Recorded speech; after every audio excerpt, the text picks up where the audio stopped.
अस्सलाम वालेकुम dear student, first year biology का चैप्टर नंबर 5 है सेलुलर लाइफ वायरसेस के बारे में आज हम बात करेंगे और इस कंप्लीट चैप्टर को एक ही वीडियो में हम कवर करेंगे।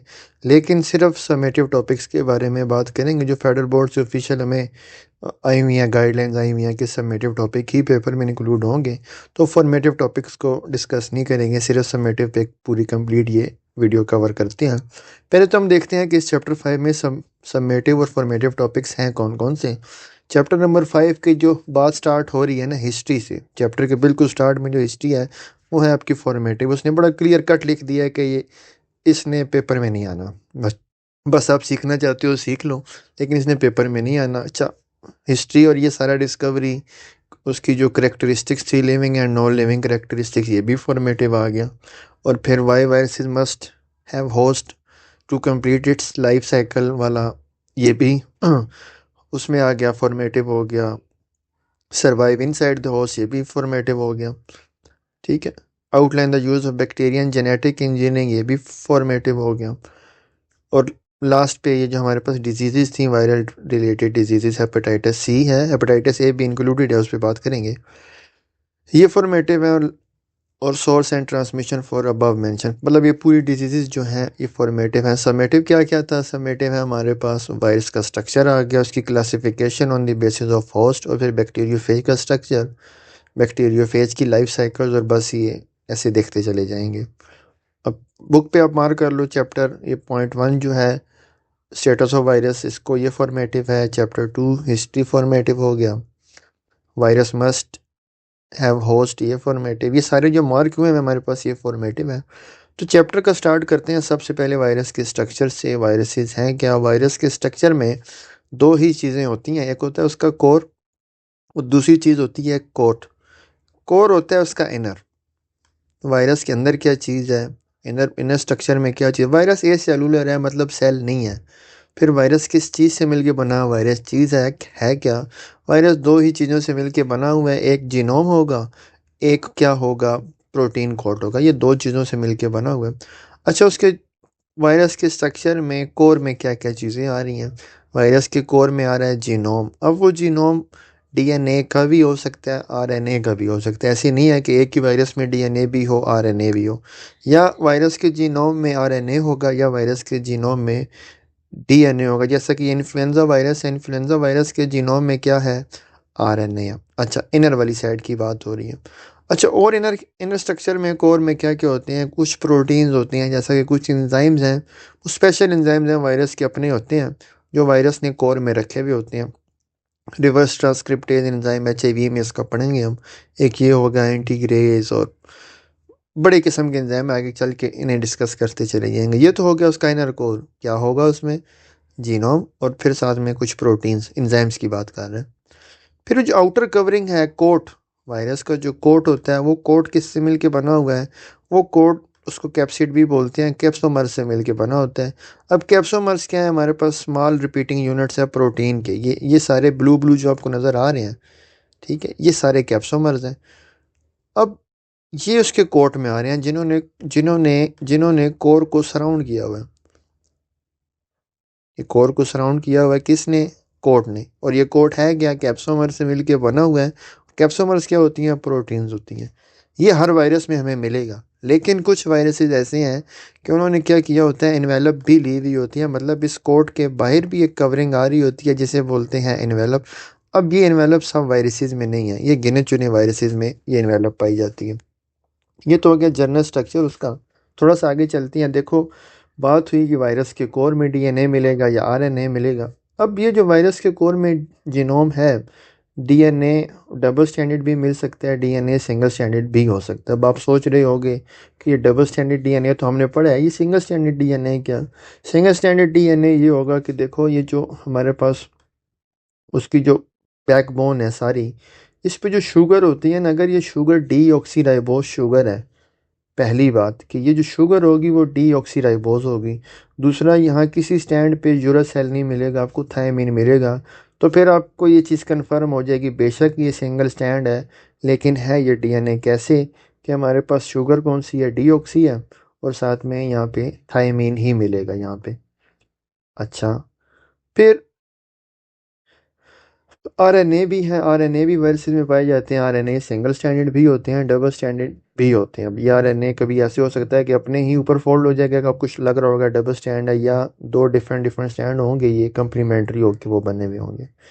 ये हो गया उसका कोर का जीनोम। और कोर में दूसरा चीज़ क्या थी? वो थी प्रोटीन, मतलब के एंजाइम्स। जैसा कि बात करें कि उनके पास एंजाइम है रिवर्स ट्रांसक्रिप्टेज एंजाइम, जो कि रिवर्स ट्रांसक्रिप्शन करेगा। ट्रांसक्रिप्शन होता है डीएनए से आरएनए बनना, तो ये एंजाइम क्या करेगा? रिवर्स कर देगा उसको, आरएनए से डीएनए बना देगा।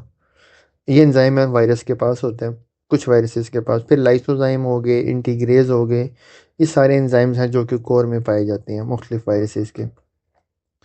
फिर बात आती है उसके कोट की, जो उसकी आउटर कवरिंग है। कोट क्या होती है सब? कोट कैप्सिड होता है। और कैप्सिड क्या है? कैप्सिड है जी protective coat of proteins surrounding the core. कि ये हैं क्या? असल में सारी प्रोटीन्स हैं जिन्होंने कोर को कवर किया हुआ है। अब ये प्रोटीन किससे मिलके बनी होती हैं? रिपीटिंग सब यूनिट्स हैं जिन्हें बोल रहे हैं हम कैप्सोमर्स बोल रहे हैं। अब यहाँ पे एक बड़ा इंपॉर्टेंट एमसीक्यूज बनता होता है, आपके एनुअल में भी बनता होता है, और ये एमटी कैट वालों के भी बड़े पसंदीदा एमसीक्यूज हैं, कि कैप्सोमर हर नंबर के हर वायरस के स्पेसिफिक होते हैं। जैसा कि हम बात करें हर्पीज़ वायरस, हर्पीज़ वायरस में नंबर ऑफ कैप्सोमर्स कितने हैं?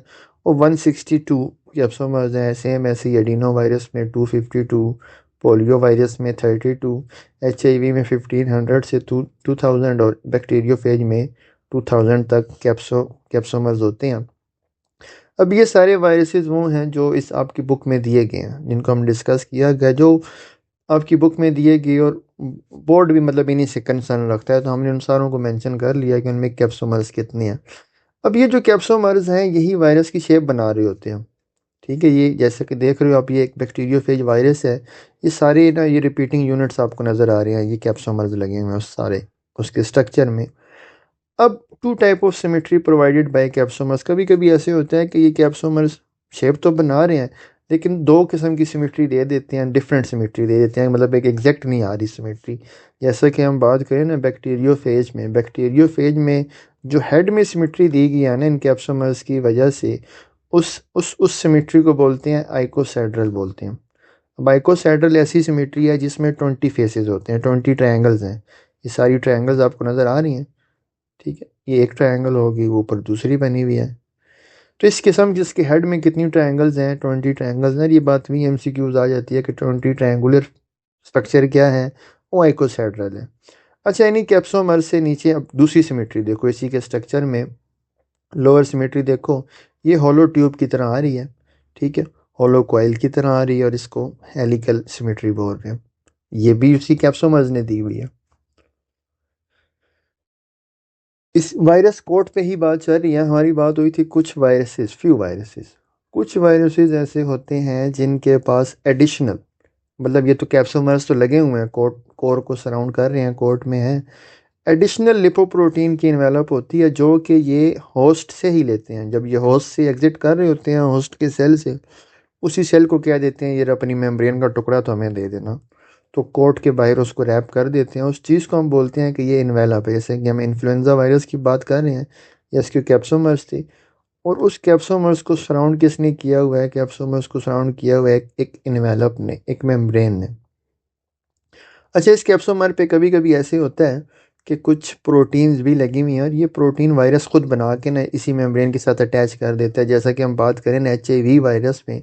अब HIV वायरस, ये देखो, ये HIV वायरस में ये ब्लू ब्लू उसके कैप्सोमर है, ये कोट था। उस कोट के बाहर क्या है? उस कोट के बाहर हमारे पास लगी हुई है इन्वेलप। और ये इन्वेलप उसने ली कहाँ से है? ये वाली इन्वेलप उसने होस्ट से ही ली है। इस इन्वेलप पे वो बात कर रहा है कि वायरस ने अपनी कुछ प्रोटीन्स रखी हुई हैं, वायरस ने अपनी कुछ प्रोटीन बना के यहाँ पे सरफेस पे रख दी हुई है। Also contain virally encoded protein, किसी इन्वेलप पे वायरस की भी कुछ प्रोटीन है। ग्लाइकोप्रोटीन स्पाइक्स बोलते हैं, जो कि होस्ट सेल को रिकग्नाइज करने के लिए ये यूज़ कर रहा होता है। तो ये तो था सिंपल वायरस का स्ट्रक्चर। बात आगे लेके चलते हैं। अब ये देखो, इससे क्वेश्चंस कौन कौन से आए हुए हैं हमारे पास? इससे क्वेश्चन आए हुए हैं, ये 2022 का है। हाँ, वायरस से viruses are card obligate intracellular, खैर ये उसकी करेक्टरिस्टिक्स से था, अब तो वो नहीं है, उसको रहने दो।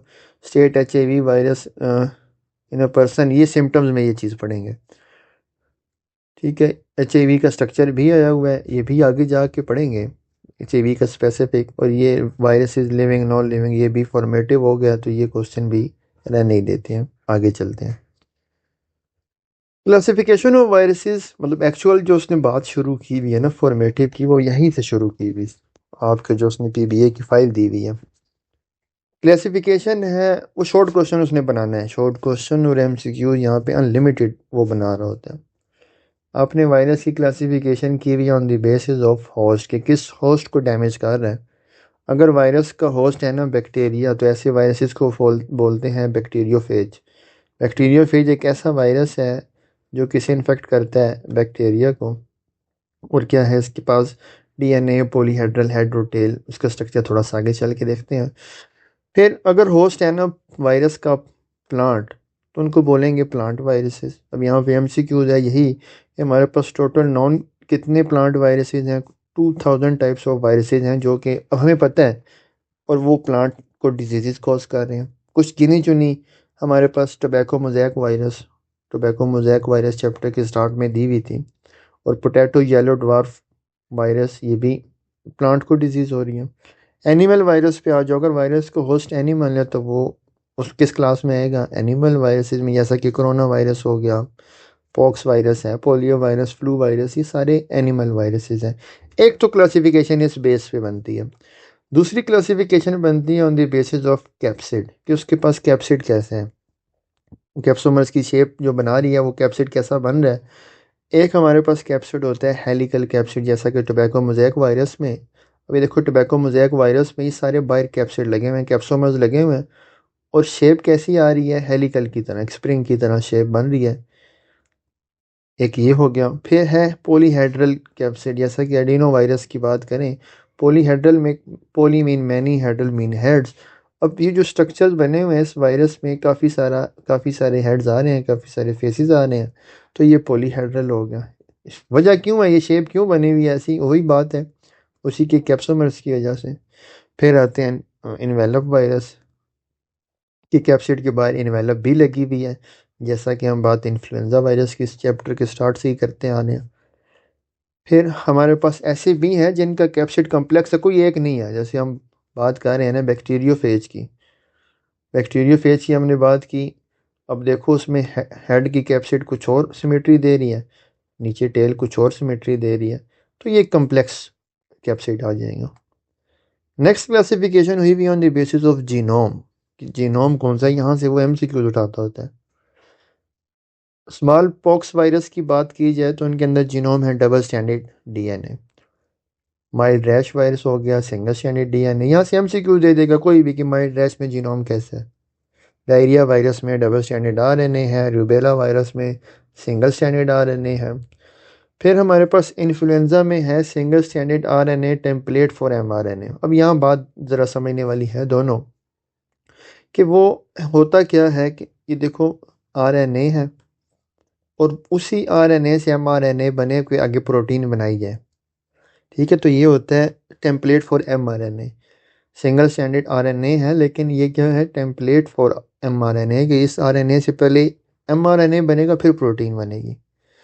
इसी में हमारे पास HIV वायरस आता है। HIV में क्या है कि सिंगल स्टैंडर्ड RNA तो है, लेकिन ये है टेम्पलेट फॉर DNA, मतलब कि उस RNA से पहले DNA बनेगा, फिर DNA से क्या बनेगा, mRNA, हाँ, फिर उस mRNA से क्या बनेगी, आगे प्रोटीन बनेगी,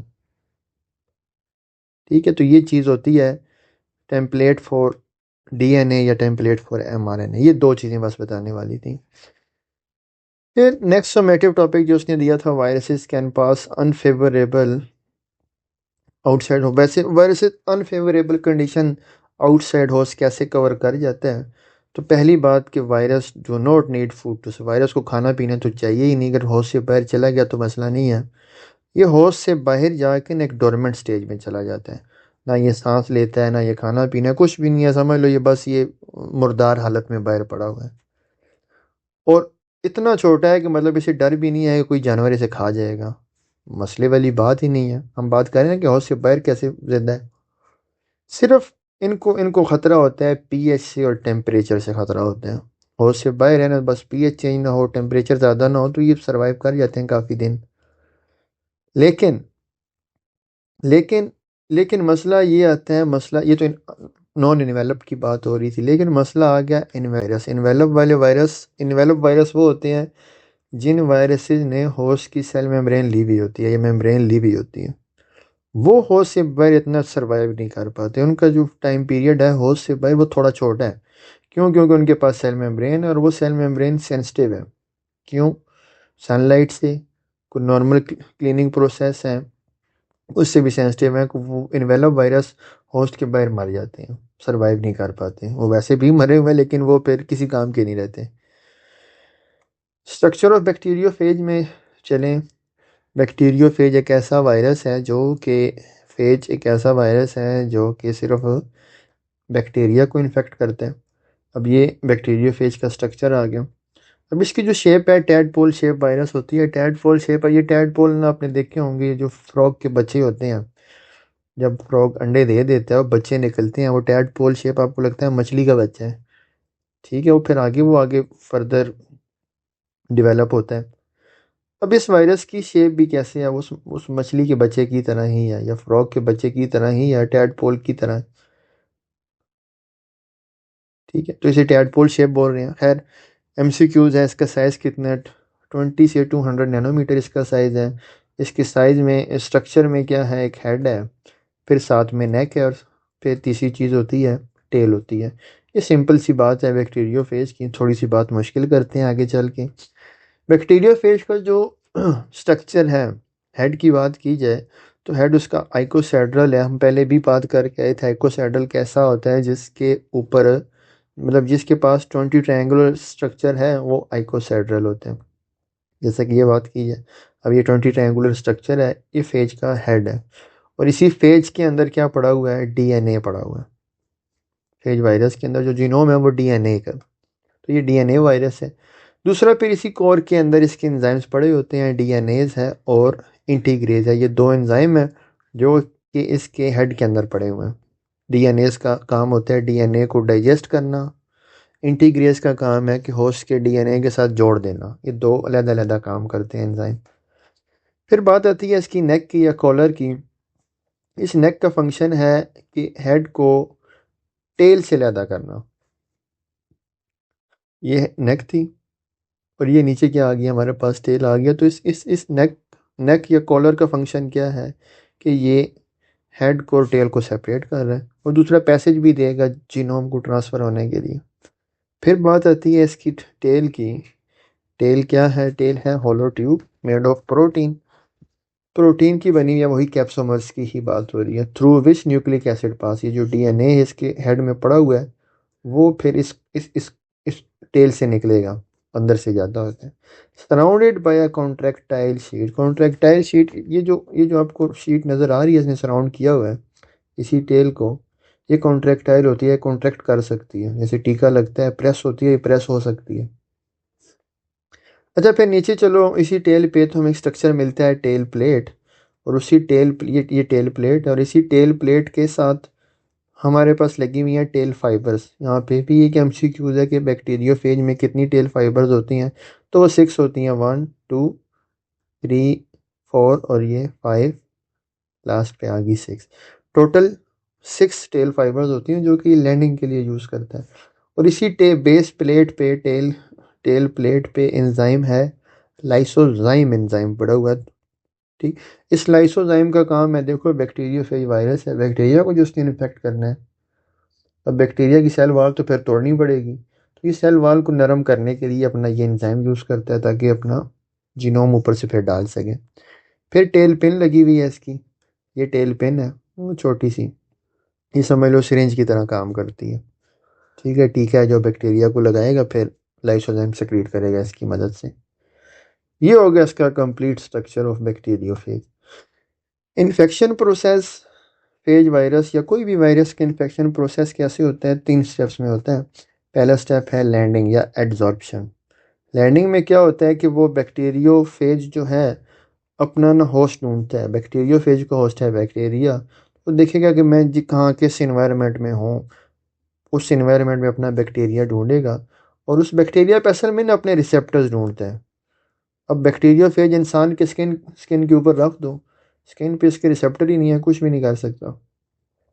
हाँ, अगर इसको किसी बैक्टीरिया पे रखोगे और उस बैक्टीरिया पे एलपीएस मतलब लिपोपोलीसेकेराइड रिसेप्टर्स हैं, ग्राम नेगेटिव बैक्टीरिया की बात हो रही है, तो ये फेज वायरस एलपीएस रिसेप्टर देखेगा कि हाँ ठीक है ये एलपीएस रिसेप्टर है, फेज को पता चल जाएगा कि मेरा होस्ट यही है, तो इस पे लैंड कर जाएगा। पहला स्टेप हो गया। फिर होती है पेनिट्रेशन। पेनिट्रेशन में क्या करते हैं कि ये अपना लाइसोजाइम एंजाइम सेक्रेट करते हैं।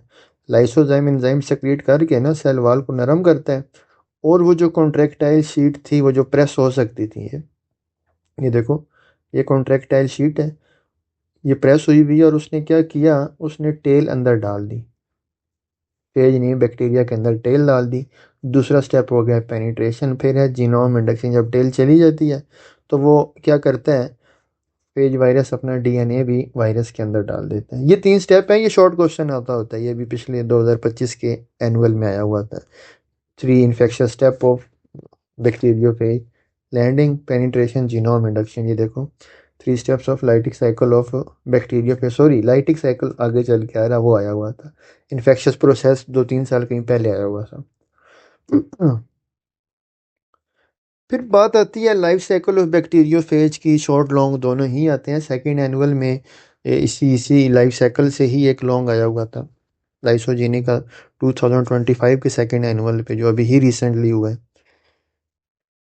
अब बैक्टीरिया की जो फेज की जो लाइफ साइकिल है, 2 किस्म की लाइफ साइकिल्स चलाता है। एक लाइटिक साइकिल है जिसे वेरुलेंट भी बोलते हैं, एक हमारे पास होती है लाइसोजेनिक साइकिल जिसे टेम्परेट फेज भी बोलते। जब वायरस लाइटिक साइकिल चलाएगा तो इसे वेरुलेंट फेज बोलेंगे, जब फेज वायरस लाइसोजेनिक चलाएगा तो इसे टेम्परेट फेज बोलेंगे। अब इसी हिसाब से ना two types of relation show करते हैं। अगर वायरस चला रहा है ना लाइटिक साइकिल, तो वायरस और बैक्टीरिया का आपस में जो रिलेशन है वो है मास्टर स्लेव का, कि वायरस मास्टर बना हुआ है, उसने बैक्टीरिया को गुलाम बनाया हुआ है। लाइसोजेनिक में होस्ट गेस्ट, मेहमान मेज़बान वाला होता है, बैक्टीरिया को इतना नुकसान नहीं पहुंचा रहा। ये 2 रिलेशन हैं। अब lytic virulent master slave relation, ये चीज़ है क्या? वेरुलेंट मीन डिजीज़ कॉजिंग या डिस्ट्रक्टिव। जब वायरस ने लाइटिक चलानी है ना, तो वो बैक्टीरिया को फिर मारता है, ठीक है। Lytic phase is called virulent phase because it kill या लाइसिस द होस्ट, कि होस्ट को ये मार देगा। बैक्टीरियम आफ्टर अपना काम पूरा करने के बाद ये बैक्टीरिया को मार देता है, इसीलिए इसे वेरुलेंट बोल रहे हैं। स्टेप्स क्या होते हैं इसके? स्टेप्स हैं जी अटैचमेंट, ठीक है।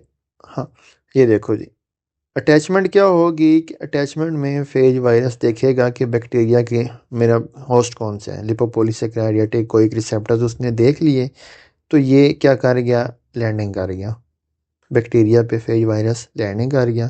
फिर पेनिट्रेशन करेगा ये सेल मेम्ब्रेन नरम करके, इन्वेलप नरम करके, और तीसरा स्टेप है जीनोम इंडक्शन, जीनोम को इंड्यूस कर देगा। इंड्यूस करने के बाद वो अपने डीएनएज एंजाइम को एक्टिवेट करता है। डीएनएज एंजाइम का फंक्शन है कि जो होस्ट का डीएनए था ना, होस्ट का डीएनए, इसे ख़त्म कर दे। तो डीएनएज एंजाइम क्या करता है, होस्ट के डीएनए को ख़त्म कर देते हैं, डाइजेस्ट कर देते हैं।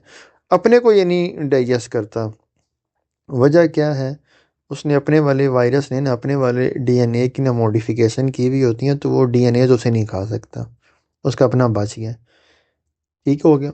फिर वायरल डीएनए टेक कंट्रोल, ये जो यहाँ से जो डीएनए गायब हुआ, तो वायरस ने अपना डीएनए उधर रख देना है।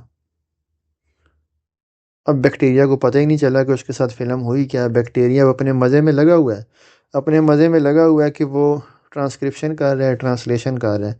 ट्रांसक्रिप्शन करेगा, डीएनए से आरएनए बनाएगा। अब आरएनए बन कौन सा रहा है, उसी वायरस वाला बन रहा है। फिर उस आरएनए से जब प्रोटीन बनेगी, प्रोटीन बनेगी कौन सी, उसी वायरस की। वायरस अपने कैप्सोमर्स बनवाता है, कैप्सोमर भी प्रोटीन थी, स्टार्ट में बात हुई। वायरस अपने एंजाइम्स बनवाएगा, वो सारी चीज़ें बनवाएगा जो जो चीज़ इसे चाहिए। फिर वो कहेगा कि मेरे डीएनए की रेप्लिकेशन भी कर दो, मतलब अपनी सारी चीज़ें उसी से बनवाएगा। जो जो वायरस उसे कहता जाएगा, बैक्टीरिया बात मानता जाएगा। क्यों? क्योंकि वो स्लेव बना हुआ है, गुलाम बना हुआ है।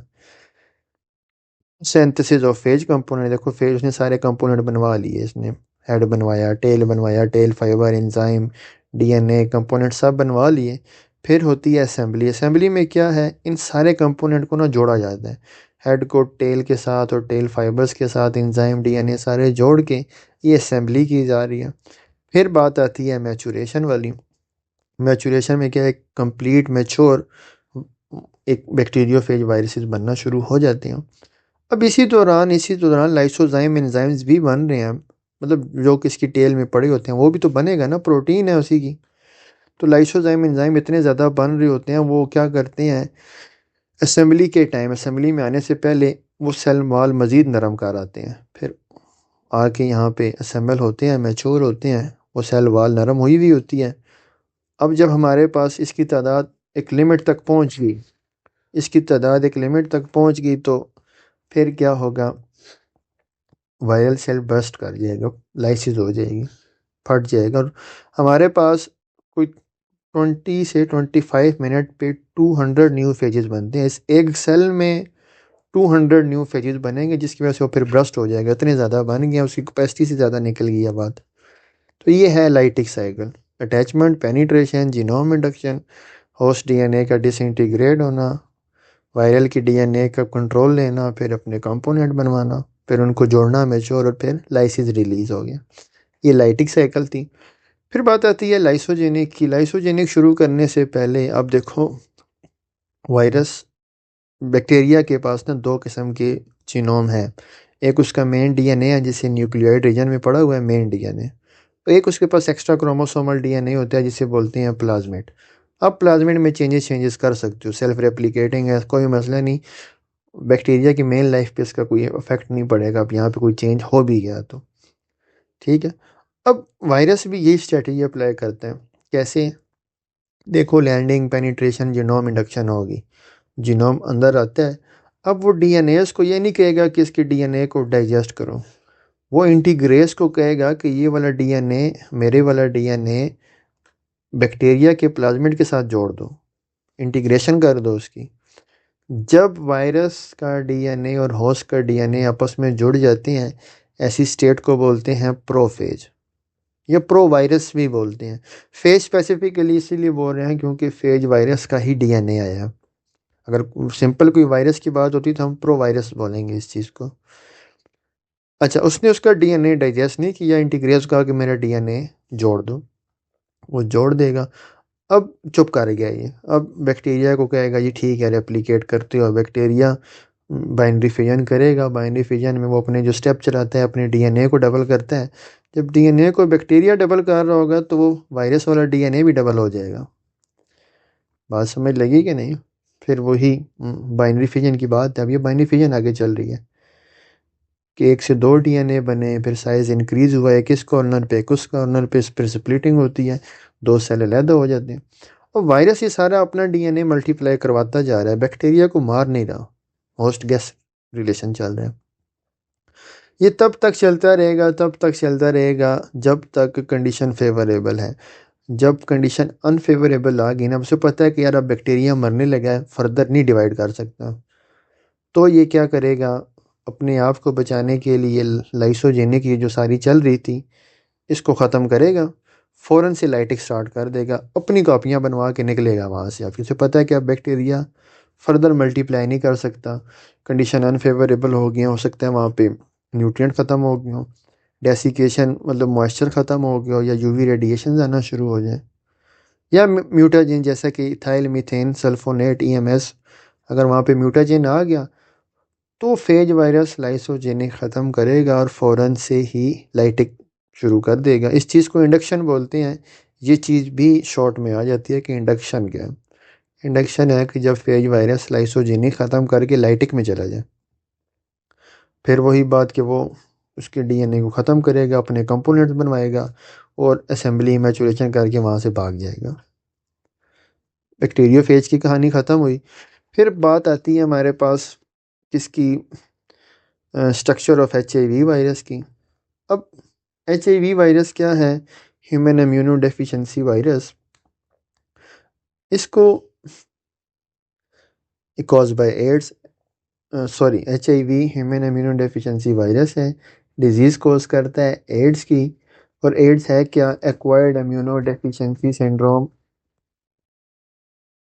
1884 में फर्स्ट टाइम ये इसको आइडेंटिफाई किया था हमारे पास पाश्चर इंस्टीट्यूट ऑफ फ्रांस और national institute of health of USA United state of America, उन्होंने इसको आइडेंटिफाई किया था।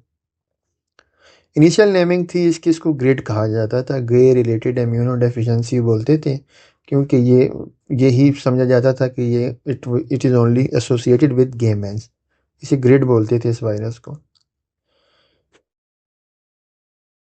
फिर उसका नाम पड़ा, इस 1886 में इसका नाम पड़ गया HIV पड़ गया, ह्यूमन इम्यूनो डेफिशिएंसी वायरस। 2008 में नोबेल प्राइज़ मिले, सारी बातें MCQs वाली हैं। 2008 में नोबेल प्राइज़ मिला फ्रांसियोस बेरी सेनोसी, फ्रेंच नेम है, और ल्यूक मोंटेग्नियर, ये दो साइंटिस्ट थे जिनको HIV की डिस्कवरी पे नोबेल प्राइज़ मिला हुआ है। स्ट्रक्चर ऑफ HIV की बात करें, HIV एक रेट्रोवायरस है। रेट्रोवायरस ऐसे वायरस को बोलते हैं जिसके पास रिवर्स ट्रांसक्रिप्टेज एंजाइम हो। जब अभी स्टार्ट में बात की थी ना, रिवर्स ट्रांसक्रिप्शन क्या है? RNA से DNA बनना। जिस वायरस के पास रिवर्स ट्रांसक्रिप्टेज है वो रेट्रोवायरस है। शेप कैसी है? स्फेरिकल होता है, स्फेयर की तरह है। साइज़ है 100 से 120 नैनोमीटर के दरमियान। ये एक इन्वेलप वायरस है, मतलब इसकी कैप्सिड के बाहर इन्वेलप भी होगी। कोर में सिंगल स्टैंडर्ड RNA है, येलो येलो से RNA है, और कोर के अंदर एंजाइम्स पड़े हैं, रिवर्स ट्रांसक्रिप्टेज, इंटीग्रेज, प्रोटीज, ये 3 एंजाइम है। अभी सेकेंड एनुअल में इन्हीं 3 एंजाइम्स का पूछा हुआ था 2025 में उसने। इन्हीं 3 एंजाइम्स के एक तो एंजाइम्स के नेम बताओ, फिर उनका फंक्शन भी, वो भी देखेंगे। अच्छा जी, फिर कोट की बात की जाए, कैप्सोमर्स की बात की जाए, ये जो कैप्सोमर्स हैं HIV में, कैप्सोमर्स हैं 1500 से 2000 तक कैप्सोमर्स होते हैं, रिपीटिंग यूनिट्स जो हैं, ये कैप्सोमर्स आ गए। मैट्रिक्स प्रोटीन ये इन्वेलप है, ठीक है, और ये इसके कैप्सिड है। अब इस कैप्सिड और एनवेलप के बीच में एक प्रोटीन होती है जिसे बोलते हैं मैट्रिक्स प्रोटीन, ये भी पाई जाती है एनवेलप और कैप्सिड के बीच में। फिर एनवेलप आ गई, एनवेलप क्या है? इसकी 2 लेयर ऑफ लिपिड होस्ट से ही ली गई हैं, लिपिड की लेयर, लेकिन इस पे एक्स्ट्रा वायरल प्रोटीन्स हैं, स्पाइक प्रोटीन्स होती हैं, कांटे हैं, जो कि वायरस ने खुद बनाई थी ये प्रोटीन। इनमें आ गई हमारे पास ग्लाइकोप्रोटीन 120, GP120 बोलते हैं, स्पाइक प्रोटीन है ये। फिर इसी की स्टॉक जो कि उसके अंदर एम्बेडेड हुई हुई है, ट्रांस मेम्ब्रेन के अंदर जो फंसी हुई है प्रोटीन, इसे बोलते हैं ग्लाइकोप्रोटीन 41, GP41। GP120, GP41, इन दोनों का बहुत मेन रोल है इसकी लाइफ साइकिल पे। क्यों? क्योंकि यही GP120 वायरस को बताता है कि ये होस्ट सेल है, ठीक है, इसके host cell. Life cycle of HIV virus immunodeficiency virus जो होता है, असल में ये वायरस इन्फेक्ट करता है किसको? ये वायरस ढूंढता है CD4 रिसेप्टर। ये जो CD4 रिसेप्टर्स हैं मिलते कहाँ पे आपको मिलेंगे? हेल्पर T सेल पे, T लिम्फोसाइट की टाइप है, ब्रेन सेल्स पे ये होते हैं और ये मैक्रोफेजिस पे होते हैं। जो वायरस की ग्लाइकोप्रोटीन 120 थी, असल में 120 का मकसद ये था कि रिसेप्टर सेल ढूंढो। वायरस अब इंसान की बॉडी में फिर रहा है, किस सेल को इन्फेक्ट करना है तो अपना रिसेप्टर पहचानेगा, तो इसका रिसेप्टर है जी, इसका रिसेप्टर है CD4। तो उसको वो देख के हमारे पास ये उस पर लैंडिंग कर जाएगा, एब्जॉर्प्शन कर जाएगा। अटैचमेंट में GP120 वायरस की binds with CD4 receptor of host cell. Bind करने के बाद ये जो स्टॉक सी थी GP41, ग्लाइकोप्रोटीन 41, ये फ्यूजन का अमल करती है होस्ट सेल की मेम्ब्रेन के साथ। उसको वो क्या कर रही होती है? फ्यूज़ कर रही है। फ्यूज़ की जगह बनाई ताकि वायरस अपना जो कोट है, कोट होस्ट सेल के अंदर डाल सके।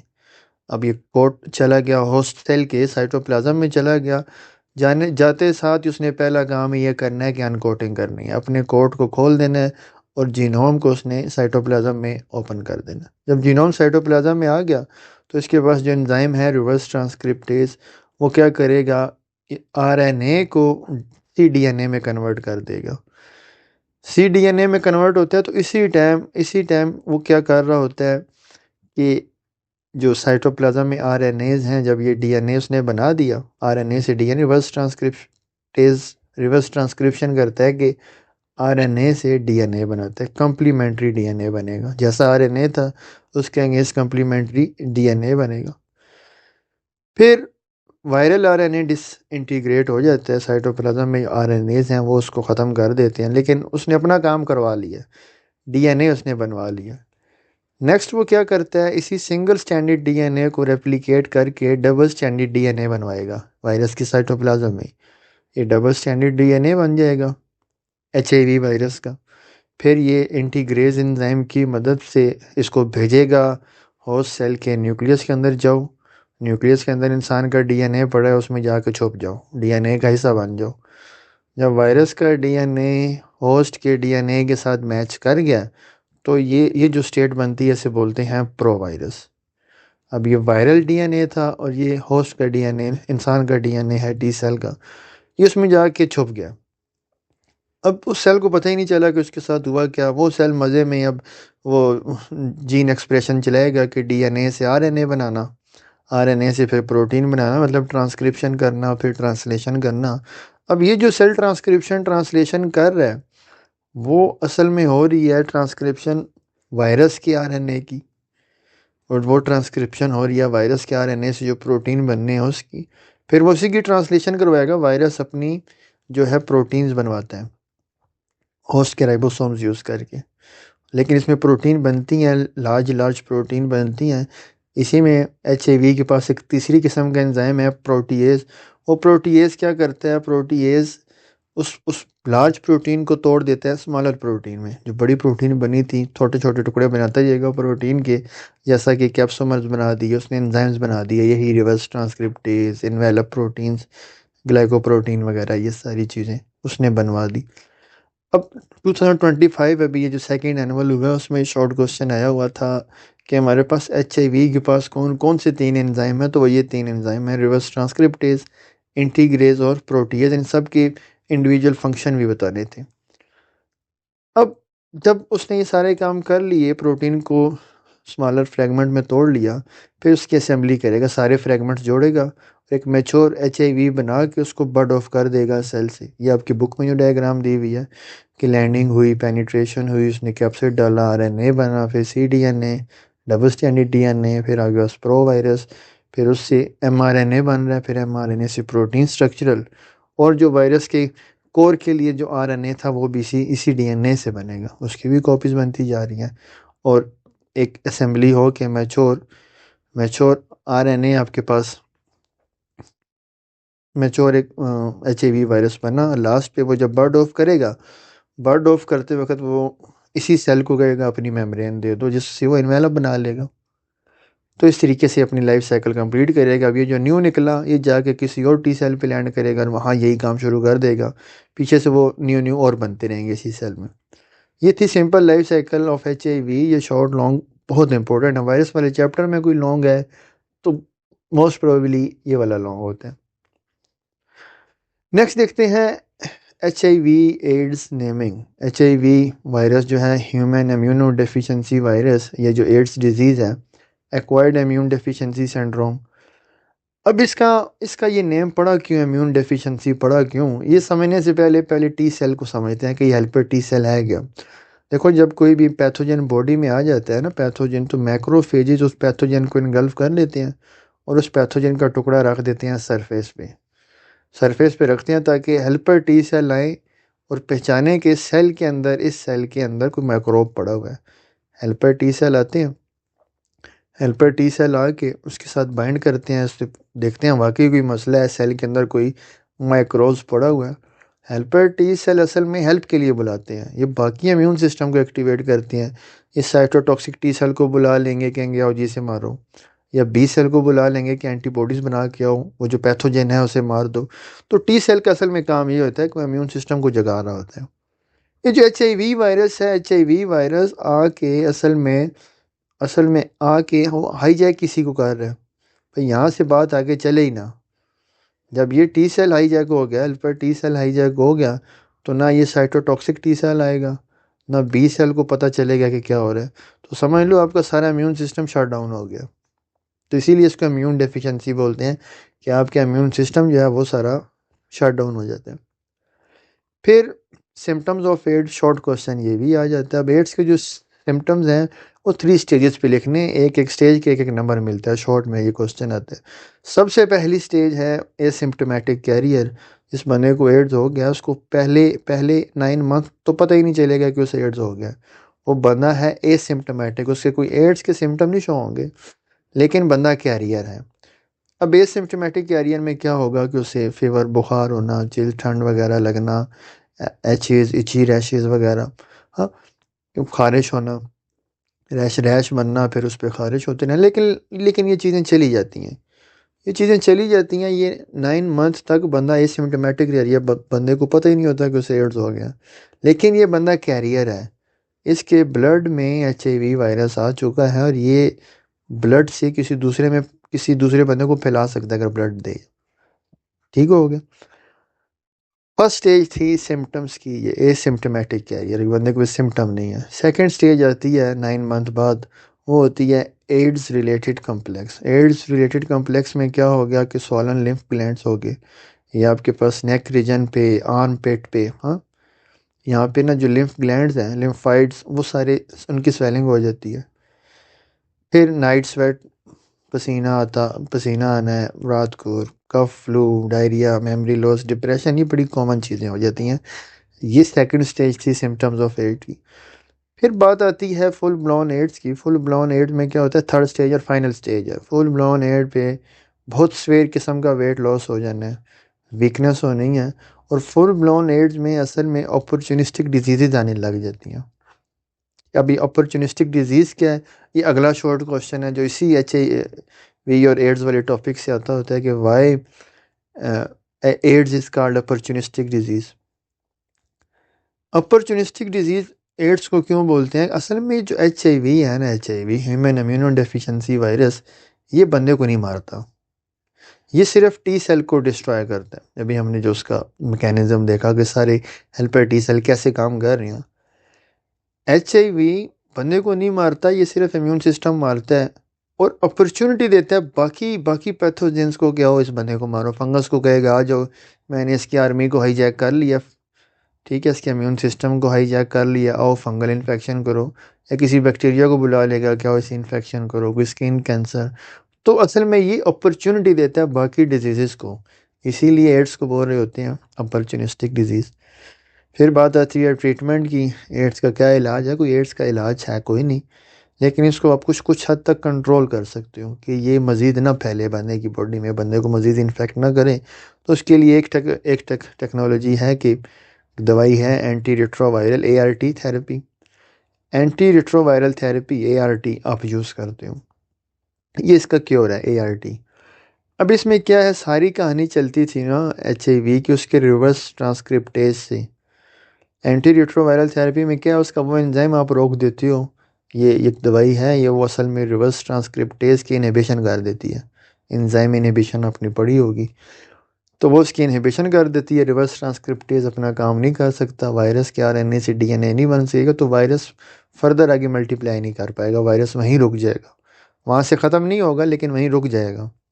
यूं ही ART ख़त्म करोगे दोबारा जाग जाएगा। यह है कि वायरस की रेप्लिकेशन आप रोक देते हो। Person can live longer, but ART क्या, इसकी लिमिटेशंस हैं कि इसकी टॉक्सिसिटी है। ये ART होता है टॉक्सिक सब्सटेंस बॉडी में बनाना शुरू कर देता है, महंगा है, कॉस्टली है। फिर इस पे रोज़ की रोज़ ये दवाई लेनी ही लेनी है। कंट्रोल मेजर्स क्या हैं, do not use contaminated syringes, needles, इससे अवॉइड करना चाहिए। ब्लड ट्रांसफ्यूजन, ब्लड किसी से लेना है या देना है तो उसकी प्रॉपर स्क्रीनिंग करके लेना देना। Do not share toothbrush, blades, towel. ये जो सैलून्स वगैरह पे या बार्बर शॉप पे जाओ तो इन चीज़ों से अवॉइड करना है कि ब्लेड कंटेमिनेटेड ना हो, न्यू लगाया, टॉवल्स को अवॉइड करना है, ये सारी चीज़ें। बेसिकली एड्स क्या है कि एड्स हमारे पास असल में STD है, सेक्सुअली ट्रांसमिटेड डिजीज़ है। एक पर्सन को अगर एड्स है तो ये सेक्सुअली ट्रांसमिट कर सकता है किसी दूसरे बंदे को। ठीक हो गया। तो बेस्ट तरीका होता है कि यूज़ प्रोटेक्शंस। लास्ट पे है हमारे पास mother should not feed child. किसी को अगर मदर को एड्स है तो वो उसको अपने बच्चे को दूध नहीं पिलाना चाहिए। ये थे कंट्रोल मेजर्स। ये सारे टॉपिक्स ना शॉर्ट में है। कंट्रोल मेजर हो गए, ट्रीटमेंट हो गया, अपॉर्चुनिस्टिक हो गया, ये आते होते हैं बोर्ड में। सिम्टम्स हो गए, ठीक है, HIV की नेमिंग होगी। लाइफ साइकिल तो चलो हमारे पास है ही लॉन्ग, और ये 2025 के एनुअल में इसी की लाइफ साइकिल लॉन्ग आई हुई थी। नेक्स्ट जो हमारे पास डिजीज़ आती है वायरल डिजीज़ में, वो है हेपेटाइटिस। हेपेटाइटिस कहते हैं इन्फ्लेमेशन ऑफ लिवर। जब भी कभी भी हेप का लफ्ज़ यूज़ हो ना, हेप का लफ्ज़ का मतलब है, हेप मतलब कोई लिवर की बात होने लगी है, इसी से रिलेटेड आपने बात की थी। हेपेटिक पोर्टल वेन, जो वेन थी लिवर की तरफ लेके जा रही थी, खाना जब स्मॉल इंटेस्टाइन से एब्जॉर्ब होता है। हेप का मतलब क्या होगा? लिवर। तो डिजीज़ हैं हेपेटाइटिस, तो इन्फ्लेमेशन ऑफ लिवर। हम बात करेंगे हेपेटाइटिस ए और बी की। हेपेटाइटिस ए क्या है? Is also known as infectious hepatitis. इसको इन्फेक्शियस हेपेटाइटिस क्यों बोलते हैं? क्योंकि हेपेटाइटिस ए जो है कंटेजियस है, ये फैलता बहुत है। एक बंदे से दूसरे को बड़ी आसानी से लगता है। फैल ऐसी जाएगा, कंटेमिनेटेड वाटर है उससे फैलेगा, कंटेमिनेटेड फूड है उससे फैलेगा, है किसी से हाथ मिलाओ उससे फैल जाएगा। तो इस ये फैलता बहुत है, कंटेजियस है, इसीलिए इसको इन्फेक्शियस हेपेटाइटिस बोलते हैं। जिसमें जीनोम पाया जाता है, सिंगल स्टैंडर्ड RNA है। Hepatitis A is caused bye HAV, मतलब हेपेटाइटिस ए वायरस। इसके जो सिम्टम्स हैं, फीवर, पेल स्किन। अब सिम्टम्स देखो हेपेटाइटिस ए के क्या हैं। हेपेटाइटिस ए में जॉन्डिस हो गया, आंखों का कलर येलो होने लग गया, फीवर है, डार्क यूरिन हो गया, नोजिया, वोमिटिंग कॉमन चीज़ है, pain in the right side of abdomen, liver वाली साइड पेन हो रही होती है, डायरिया हो गया, फिर वही बात आ गई, जॉइंट पेन होना, वीकनेस, कमज़ोरी, फटीग वगैरह, रिड्यूस एपेटाइट, भूख वगैरह नहीं लगती। ये कॉमन हमारे पास सिम्टम हैं हेपेटाइटिस ए के। सॉरी। ट्रीटमेंट में कोई एंटीवायरल थेरेपी नहीं है हेपेटाइटिस ए की, और फिर इसकी जो प्रिवेंशन है हेपेटाइटिस ए के लिए वो यूज़ की जाती है।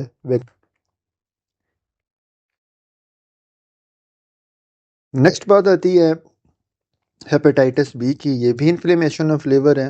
Hepatitis B is also known as serum hepatitis. इसको सीरम हेपेटाइटिस क्यों बोलते हैं? क्योंकि ये जो फैलता है ना, थ्रू थ्रू बॉडी फ्लूइड फैलेगा, ये ब्लड के थ्रू फैलेगा, या स्लाइवा के थ्रू फैलेगा, या सेक्सुअल कॉन्टैक्ट के थ्रू फैलेगा। ये सीरम हेपेटाइटिस, ये फूड, कंटेमिनेटेड फूड, वाटर, उसके थ्रू नहीं फैलेगा, ये बॉडी फ्लूइड के थ्रू फैलता है, इसीलिए इसे सीरम हेपेटाइटिस बोलते हैं। जीनोम में ये हेपेटाइटिस बी वाहिद ऐसा वायरस है जिसका जीनोम DNA का बना हुआ है। बाकी सारे हेपेटाइटिस ए हो गया, सी हो गया, DE, ये सब में क्या है? जीनोम RNA का है। ये हेपेटाइटिस बी वाहिद है जिसका जीनोम DNA का बना होता है। और hepatitis B is caused by HBV, hepatitis B virus. Symptoms इसके भी सेम है जैसा कि हेपेटाइटिस ए के थे, jaundice, fever, nausea, vomiting, diarrhoea, joint pain, fatigue, ये सब सिम्टम्स हेपेटाइटिस बी के भी सेम ही हैं। अब इसका जो ट्रीटमेंट है, इसमें ट्रीटमेंट में हेपेटाइटिस बी का ट्रीटमेंट अवेलेबल है। अल्फ़ा इंटरफेरॉन टैबलेट्स दी जाती हैं। सॉरी, हाँ, अल्फ़ा इंटरफेरॉन की ना ड्रिप्स लगती हैं, तो क्योर हो जाते हैं। प्रिवेंशन इसमें भी क्या है? प्रिवेंशन में है कि वैक्सीनेशन कर लो, और ये सब ठीक, कि इससे छोटी भी कोई चीज़ हो सकती है जो कि डिजीज़ कॉज कर सकती है। लेकिन स्टैनली प्रूसनर एक साइंटिस्ट था, नोबेल प्राइज़ विनर, उसने आइडिया दिया। उसने कहा नहीं, कोई वायरस से भी छोटी चीज़ है। वायरस तो चलो प्रोटीन, DNA का मिल, प्रोटीन और जीनोम का मिल के बना हुआ है। अब उसने आइडिया दिया था पिरियॉन्स और विराइड का। पिरियॉन्स क्या थे? P for prion, P for infectious protein. उसने कहा कि सिर्फ प्रोटीन भी ऐसी हो सकती है जो कि डिजीज़ कॉज कर सकती है, और सिर्फ RNA भी ऐसा हो सकता है जो कि डिजीज़ कॉज कर सकता है। नोबेल प्राइज़ विनर था ये। उसने ये आइडिया दिया और उसने लोगों को कन्विंस कर लिया कि हाँ वाकई यार ये बंदा ठीक कह रहा है। सबसे पहले बात आती है पिरियॉन्स की। पिरियॉन्स हैं क्या? पिरियॉन्स पी फॉर प्रोटीन से याद रखना है। पिरियॉन्स आर इन्फेक्शियस प्रोटीन। ये सिर्फ प्रोटीन होती है, कोई जीनोम का चक्कर ही नहीं है, अंदर जीनोम है ही नहीं। ये सिर्फ प्रोटीन है, और ये प्रोटीन ही डिजीज कोज कर रही है, तो इसको क्या बोलती हैं कि ये पिरियॉन्स है। इसमें हमारे पास क्या है? न्यूक्लिक एसिड नहीं है। दूसरी बात, मोर रेजिस्टेंट टू UV रेडिएशन। आप UV रेडिएशन वगैरह दो, नहीं हिलती जुलती भी नहीं है, मरती भी नहीं है ये। और प्रियों से जो डिजीज़ होती हैं, ये कॉज करती क्या है? न्यूरो डिग्रेडेशन करती हैं। ये सारे न्यूरोलॉजिकल डिजीज़ होती हैं। इनका जो सारा असर है वो ब्रेन पे होता है। अब कुरू डिजीज़ जो है, कुरू डिजीज़ है ह्यूमन में, और ह्यूमन में ये डिजीज़ सारी साउथ अफ्रीका वाली साइड पे पाई जाती है, बाकी कॉन्टिनेंट पे इतनी नहीं है। न्यूरो जेनरेटिव डिजीज़ है। अब मसल कोऑर्डिनेशन लॉस हो जाती है, बंदा swallow नहीं कर पा रहा होता, वीकनेस हो जाती है और अल्टीमेटली डेथ हो जाती है। सेकंड पिरियन की वजह से जो डिजीज़ हो रही है वो है मैड काउ डिजीज़, कि ये काउज में ये डिजीज़ आ जाती है, न्यूरो जनरेटिव डिजीज़ है, और वहाँ पे ये मसला कर रही होती हैं, ये पिरियंस होती हैं करने वाले सारे मसला। फिर बात आती है राइट्स क्या होते हैं। हमारे पास ऐसे पैथोजन है जिसमें सिर्फ आरएनए है, कोई प्रोटीन का चक्कर नहीं है, कोई कोट नहीं है, कोई इन्वेलप नहीं है, सिर्फ अकेला आरएनए ही डिजीज़ कोज कर रहा है। और जैसा कि हमारे पास विराइट्स क्या होते हैं, सारे राइबोजाइम्स होते हैं, मतलब ये एंजाइम से भी छोटी चीज़ होती है। एंजाइम तो प्रोटीन है, प्रोटीन से पीछे जो आरएनए है वो राइबोजाइम होता है। हम आरएनए की ही बात कर रहे हैं कि ये आरएनए डिजीज़ कोज कर रहे हैं। और disease cause by viride hepatitis D है, ये बात एमसीक्यूज़ में आ जाती है। पोटैटो स्पिंडल ट्यूबर डिजीज़ है कि हमारे पास ये प्लांट में डिजीज़ होती है और पोटैटो की शेप चेंज हो जाती है। अब ये एक नॉर्मल पोटैटो है और ये स्पिंडल शेप, और ये इस शेप का बन जाएगा, लंबे लंबे होने लग जाते हैं, लाइक मूली की तरह हो जाएंगे। क्यूकम्बर पेल फ्रूट डिजीज़, अब ये खीरे की फसल ये भी ख़राब हो जाती है, वेराइट्स की वजह से ख़राब हो जाती है। अब ये वेराइट फैलता कैसे है? फैलता है सीड के थ्रू फैल जाएगा, कोई मैकेनिकल डैमेज हुआ है, पोलन ग्रेन्स के थ्रू, या बायोलॉजिकल वेक्टर्स के थ्रू फैल जाएगा।